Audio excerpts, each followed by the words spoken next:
कहते हैं कि आप काम भी करवाना चाहते हैं और कटौती भी पेश करते हैं।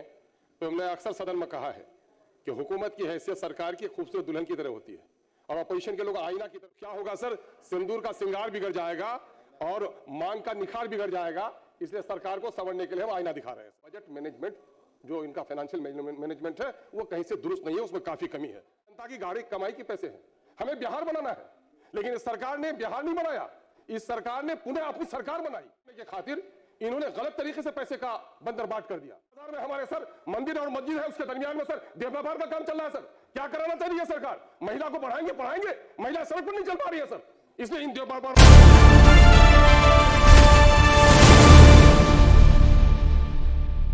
मैं ये डिप्टी स्पीकर साहब, मैं शुक्रगुजार हूं कि आपने मुझको थर्ड सप्लीमेंट्री के मौके से बोलने का मौका दिया है।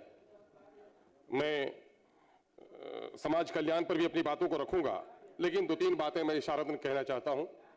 माननीय मंत्री आरडब्ल्यूडी नहीं है, वो कहते हैं कि आप काम भी करवाना चाहते हैं और कटौती भी पेश करते हैं। तो हमने अक्सर सदन में कहा है कि हुकूमत की हैसियत सरकार की खूबसूरत दुल्हन की तरह होती है और अपोजिशन के लोग आईना की तरह होते हैं। जो खूबसूरत दुल्हन संवारना चाहती है वो आईना देखती है, उन्हें हमारे परामर्श लेने चाहिए।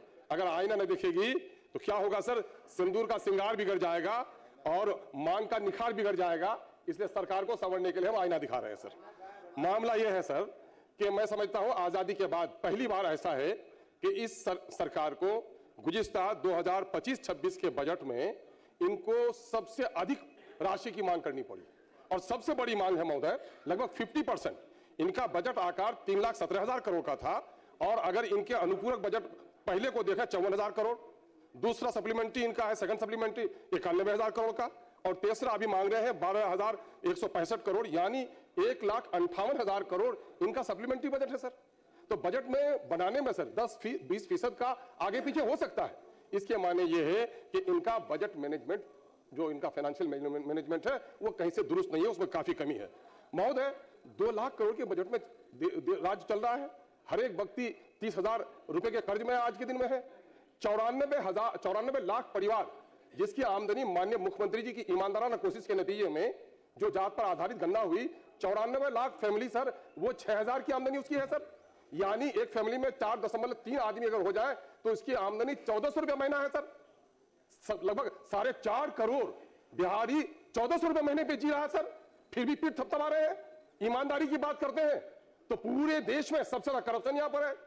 ज्ञान की बात करते हैं तो ज्ञान को दफना दिया गया, पटना यूनिवर्सिटी को जो सेंट्रल यूनिवर्सिटी के बराबर थी वो चरागा बन गई है सर।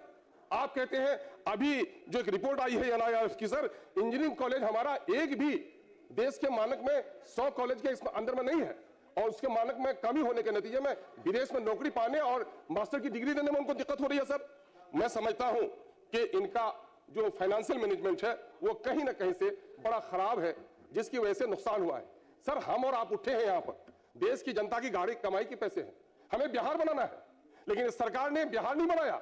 इस सरकार ने पुनः अपनी सरकार बनाई और सरकार बनाने के खातिर इन्होंने गलत तरीके से पैसे का बंदरबाट कर दिया।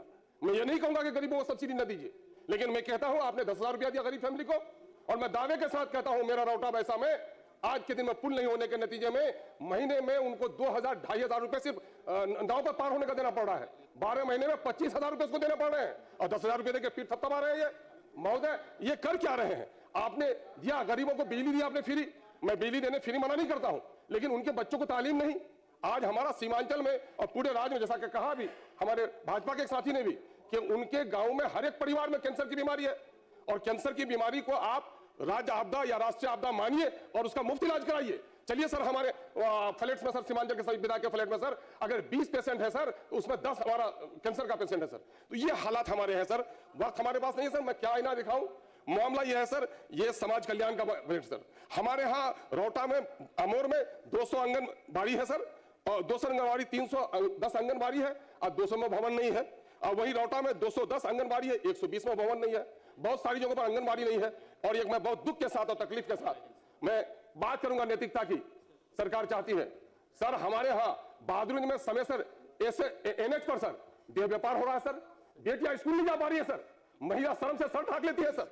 रौटा बाजार में हमारे सर मंदिर और मस्जिद है, उसके दरमियान में सर देह व्यापार का काम चल रहा है सर। क्या कराना चाहिए सरकार? महिला को पढ़ाएंगे, महिला सड़क पर नहीं चल पा रही है सर, इसलिए इन बातों पर रोक लगाया जाए सर। 2-3 बातें अपनी बात कहूंगा सर। आज बजट का इधर उधर मिसमैनेजमेंट के नतीजे में सर एक बात सर, खारी और रसैली का पुल का काम हमारा रुका हुआ है सर।